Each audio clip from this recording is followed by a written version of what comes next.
many times we don't hear God's voice because we're just simply preoccupied by listening and looking and being consumed with the wrong events. And I know you're listening here this morning. I know you're tuned in, and I'm glad that you are. But let me just say this to you here this morning.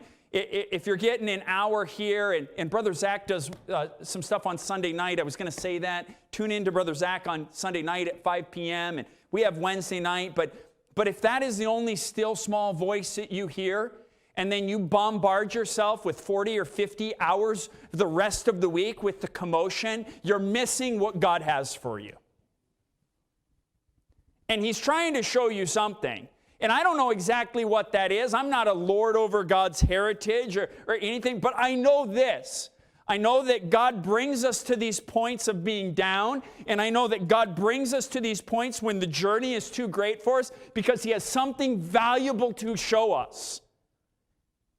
And if we take this whole thing and we just try to grin and bear it and get through it, and just preoccupy ourselves with all of the events, if I come out of this thing and I'm just angry at politicians, then I missed God's still small voice. If I come out of this thing and I'm just, I've got all these conspiracy theories and I've got it all figured out what's really going on, I missed God's still small voice. And the whole thing for me, and the whole thing for you will be in vain if you just are constantly looking at the wind and looking at the earthquake and looking at the fire and never realize that God has something and something for you.